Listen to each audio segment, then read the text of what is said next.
antecipadamente e com dinheiro apurado realizam-se obras públicas. O segundo tipo de contribuição de melhoria é a contribuição de melhoria existente na Inglaterra. Na Inglaterra, a contribuição de melhoria só pode ser exigida depois que a obra pública estiver ultimada, quando já for perfeitamente detectável a valorização que ela causou aos imóveis adjacentes. Muito bem, foi essa contribuição de melhoria que o Constituinte de 88 transplantou para terras brasileiras. O Constituinte de 88, alguém disse, não confiou muito nos nossos governantes, não quis lhes dar um cheque em branco, não quis lhes dar a possibilidade de primeiro lançar e cobrar a contribuição de melhoria, para só depois, o dinheiro apurado, realizar a obra pública. Não, no Brasil, como na Inglaterra, a contribuição de melhoria só pode ser exigida depois de ultimada a obra pública e já percebida a valorização que essa obra pública causou ao imóvel do contribuinte. Em rigor, no Brasil, a contribuição de melhoria nem nasce da obra pública, nasce sim da valorização imobiliária causada pela obra pública. Prazerosamente, eu me demoraria nesse assunto, mas preciso prosseguir. Então, a Constituição, já vimos, discriminou competências tributárias e classificou os tributos em espécies e subespécies. Mas ela fez mais do que isso. Ela também apontou a regra matriz, o arquétipo genérico, a norma padrão de incidência das várias espécies e subespécies tributárias. Costumo dizer que embrionariamente, atomicamente, todos os tributos já se encontram estruturados na Constituição. O átomo, a essência de cada tributo está na própria Constituição. E isso vincula as pessoas políticas. Então, quando, por exemplo, o Estado do Paraná cria o ICMS, ele não cria e nem pode criar o ICMS ideal, o ICMS dos seus sonhos. Não. Quando o Estado do Paraná cria o ICMS, ele só pode criar o ICMS estruturado na Constituição, ou seja, no seu artigo 155.2 e nos parágrafos 2º e 3º desse mesmo artigo 155. Em resumo, o Estado do Paraná, se me permite insistir na metáfora, só pode criar o ICMS dos sonhos da Constituição. Estamos notando, pois, que a classificação constitucional dos tributos no Brasil foi a um tempo nominal e conceitual. A Constituição não se limitou a rotular os tributos, a dar nome aos tributos, a chamar um tributo de imposto, o outro de taxa, o outro de contribuição de melhoria, a chamar um imposto de imposto à importação, o outro de imposto à exportação, o outro de IPI. A Constituição fez isso sim, mas ela foi além. Ela também apontou o regime jurídico que cada espécie e subespécie tributária deverá necessariamente observar. E isso nos protege enquanto contribuintes. Graças à Constituição, nós passamos a ter o direito subjetivo, se quisermos, o direito constitucional subjetivo de só sermos tributados de acordo com esses modelos, de acordo com esses arquétipos constitucionais. Em suma, a Constituição, além de haver classificado os tributos em espécies e subespécies, também lhes apontou a regra matriz, o arquétipo, a norma padrão de incidência. E, finalmente, como eu havia anunciado, a Constituição limitou o exercício das competências tributárias por meio de uma série de princípios e de regras. Eu até me atrevo a dizer que, para nós contribuintes, a Constituição é mais importante enquanto limita o exercício das competências tributárias do que enquanto permite que as pessoas políticas tributem. Vejam os amigos, a história registra, desde tempos imemoriais, a existência de estados que não tinham Constituição. Não tinham Constituição no sentido de uma lei suprema, de uma lei magna, de uma lei que se sobrepõe a todas as manifestações normativas do Estado, porque todos sabemos, Estados sem Constituição não existem. ainda que a Constituição do Estado se resuma a um único artigo: a palavra do rei é lei, a vontade do chefe valerá mais do que todas as outras vontades. Mas quando se fala em Constituição, pensa-se naquele modelo que surgiu no final do século XVIII, na França e nos Estados Unidos, depois das revoluções francesa e norte-americana, que visavam, dentre outras coisas, instituir o governo das leis e não dos homens. Muito bem, voltando à ideia principal, para que ela não se disperse, na antiguidade, estados que não tinham constituição nesse sentido técnico, tributavam. Só que a tributação, naqueles idos, era odiosa, tanto que se dizia: a tributação torna avisos os bens e abjetos os homens a ela sujeitos. Isso por uma razão muito simples, é que só pagavam tributos ou os inimigos vencidos na guerra, ou as classes inferiores, as classes dominadas. Veja, quando Roma conquistava um novo país, ela tomava duas providências. A primeira, retirava o deus tutelar do país e o levava para o Parthenon, o templo de todos os deuses.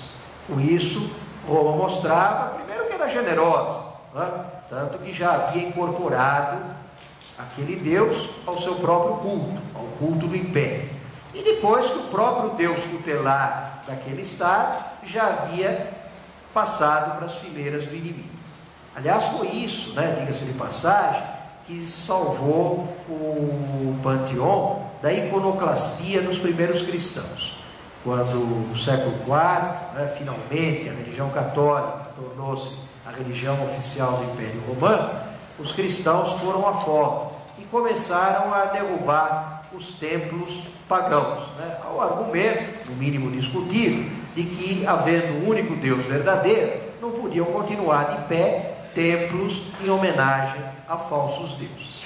Mas quando chegou a vez de derrubar o Panteão, alguém lembrou que ali também era cultuado o Deus vivo, eis que o Panteão era o templo de todos os deuses. E isso, efetivamente, fez com que o Panteão chegasse até os dias atuais, e até hoje, nos causa admiração pela sua monumentalidade.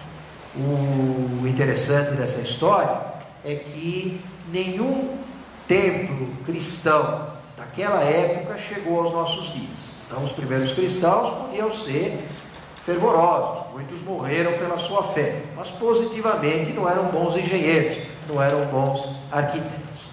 Mas eu dizia, Roma, quando invadia um estado, tomava duas providências. A primeira é essa: tirava o Deus do país vencido, do país dominado. A segunda, impunha ao país dominado o tributo. O tributo era o sinal de dominação. O Estado tinha perdido a guerra, agora era um Estado tributário do Império Romano. Isso, inclusive, suscitou uma história bíblica, por todos conhecida. A história do fariseu, que, para tentar Cristo, lhe pergunta se é lícito pagar tributos. Pergunta capciosa, porque se Cristo respondesse sim, é lícito, ele seria um vendilhão, já que o tributo não era pago para o Estado judaico, porém para o Império Romano, para o país dominante. Se ele, pelo contrário, respondesse não, não é lícito, ele seria um revolucionário, uma pessoa que estaria propondo a subversão e poderia até ser condenado à morte, como infelizmente depois aconteceu, mas por outra razão. Só que Cristo, a essa pergunta, responde com outra pergunta: alguém tem a moeda de pagamento do tributo? Logo o incauto se apresentou: eu tenho, mostrai-me. A moeda lhe foi mostrada e Cristo torna a indagar: quem é a efígie que está nessa moeda? É de César.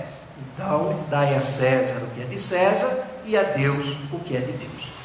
Eu não sou versado em teologia, mas dizem os teólogos que Cristo aproveitou o ensejo para desferir um tapa com luva de pelica no rosto dos vendilhões do templo, daqueles que praticavam simonia, comércio no templo sagrado.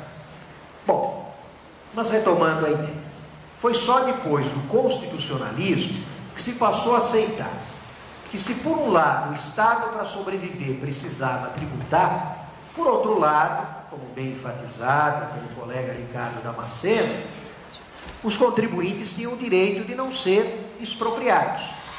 A partir desse momento, passou-se a aceitar que a tributação deveria desenvolver-se de acordo com princípios básicos: legalidade, igualdade, proporcionalidade, reserva de competências e assim por diante. Aliás, eu estou aqui repetindo com minhas próprias palavras uma asserção célebre de Francisco Campos.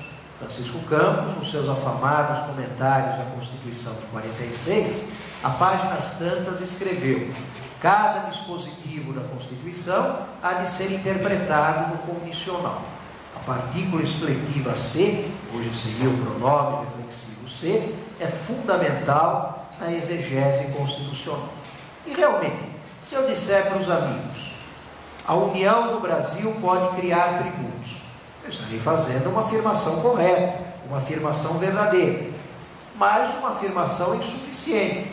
A União do Brasil pode criar tributos se o fizer por meio de lei, ou seja, se obedecer ao princípio da legalidade. Se essa lei for igual para todos que se encontram na mesma situação jurídica, portanto, se essa lei obedecer ao princípio da isonomia, se essa lei for editada de acordo com o processo legislativo constitucionalmente traçado, se essa lei só irradiar efeitos para o futuro, ou seja, se essa lei for irretroativa, se essa lei só incidir sobre fatos ocorridos no exercício seguinte à sua publicação, isto é, se essa lei obedecer ao princípio da anterioridade, enfim, se essa lei, em tudo e por tudo, obedecer aos princípios constitucionais tributários. Muito bem, assim está estruturado o sistema constitucional tributário brasileiro, a meu ver, de modo bom e adequado. Se a tributação vai mal, isso acontece não por culpa da Constituição, mas sim dos seus aplicadores, especialmente do Poder Legislativo, que não tem dado a estampa às leis que viriam dar operatividade ao sistema, tornando a tributação mais justa, tornando a tributação mais adequada. Pessoalmente, eu sou contrário à reforma constitucional tributária. O governo está empenhado, o governo federal, em realizar a reforma constitucional tributária. Mas que ninguém se iluda. O governo não quer fazer a reforma constitucional tributária para favorecer os contribuintes, para diminuir um pouco a carga, que pesa sobre os ombros dos contribuintes. Não, o governo quer realizar a reforma constitucional tributária para aumentar a arrecadação, custe o que custar.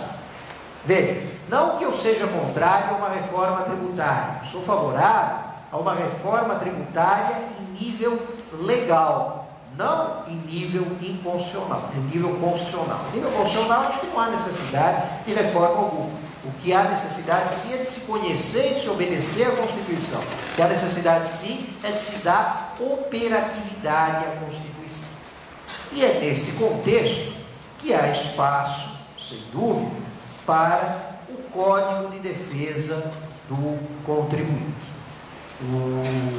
Eu sou um dos coautores do anteprojeto, agora projeto, de Código de Defesa do Contribuinte.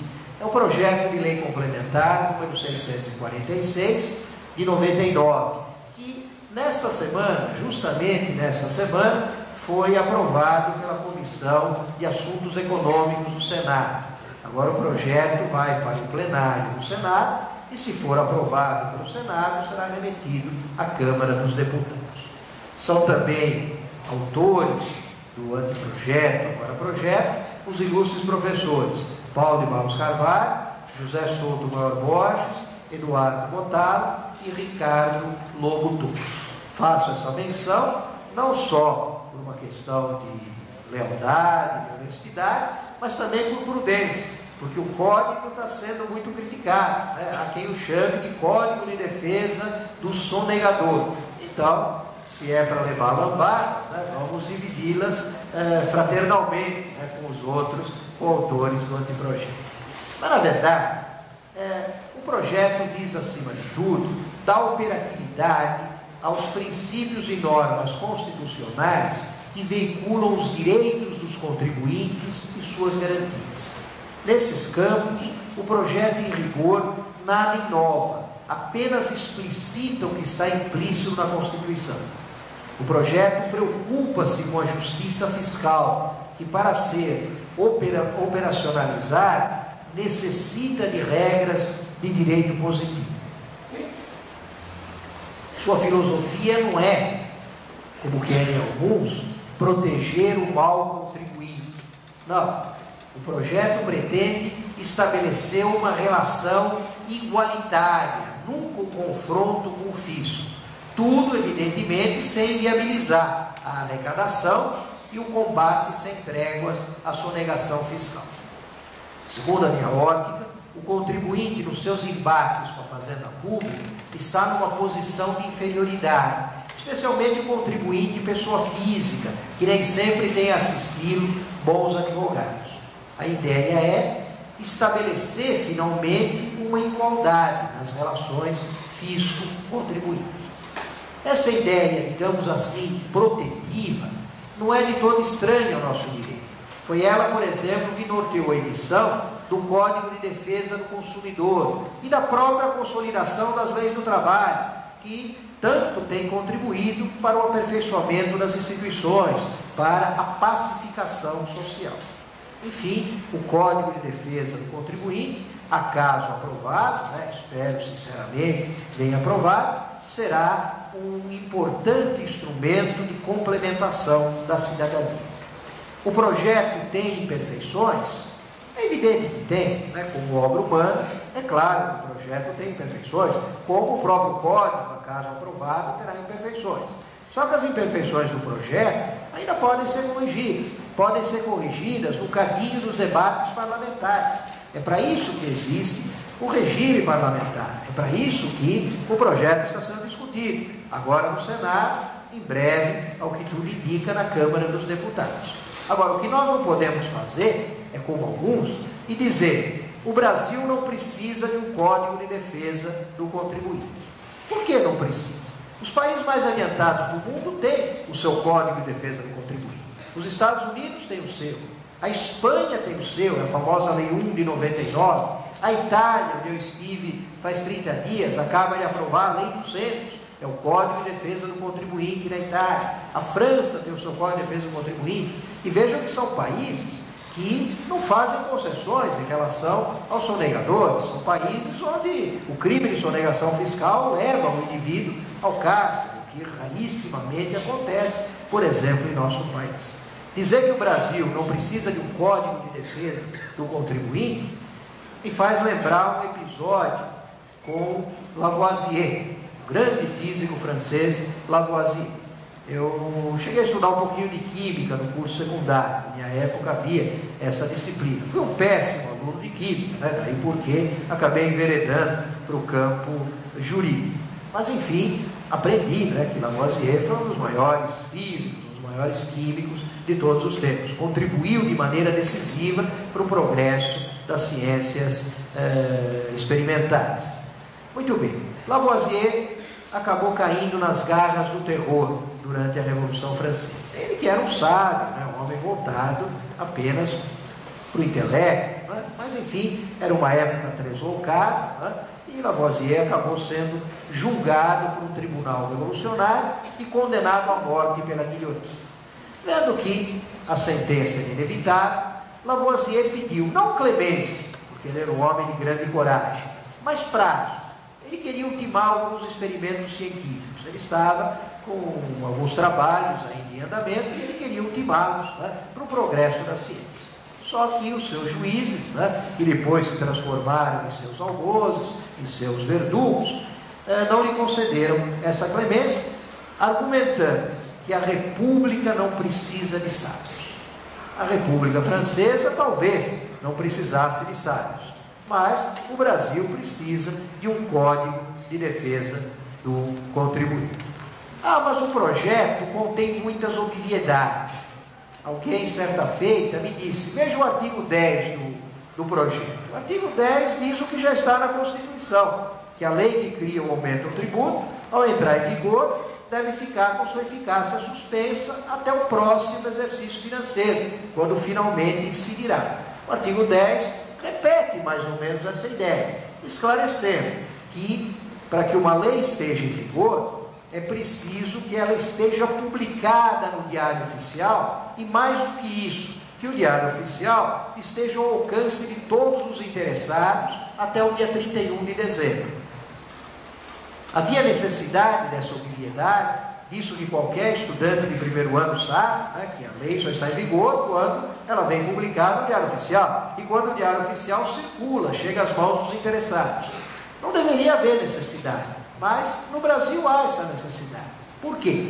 Porque frequentemente o Diário Oficial, no dia 31 de dezembro, traz um presente de fim de ano para os contribuintes, sob a forma de um novo tributo ou do aumento de um tributo já existente. Então, quase sempre, né, o Diário Oficial, 31 de dezembro, estampa um ato normativo criando um novo tributo ou aumentando um tributo já existente. E no dia seguinte, esse tributo passa a valer. Só que o dia 31 de dezembro é dia de festa, é dia de confraternização universal. Dificilmente o Diário Oficial no dia 31 de dezembro circula no próprio dia 31 de dezembro. Lá na imprensa oficial, as pessoas estão tomando champanhe, estão se confraternizando, estão jogando papel picado pela janela, que é de se supor não falta, né, naquela repartição. Então o que acontece? O Diário Oficial do dia 31 de dezembro acaba circulando lá pelo dia 5, 6 de janeiro. E aí surge a seguinte questão: o que é que vale? A data que o Diário Oficial aponta ou a data em que o Diário Oficial efetivamente circula? Vejam que a questão não é acadêmica, não é cerebrina. Se entendermos que o que vale é a data que o Diário Oficial aponta, então o tributo será exigível a partir do anterior 1º de janeiro, ainda que a circulação tenha se dado no dia 6 de janeiro. Se, pelo contrário, sustentarmos que o que vale é a data em que o Diário Oficial efetivamente circulou, o tributo, por força do princípio da anterioridade, só será exigível no próximo 1º de janeiro. Eu, pessoalmente, entendo que o que vale é a data em que o Diário Oficial efetivamente circulou, pouco importando a data que o Diário Oficial aponta. Senão, não teríamos mais mãos a medir. Amanhã, o Diário Oficial com data de 31 de dezembro circularia no dia 25 de abril. E o tributo seria exigível desde o anterior 1º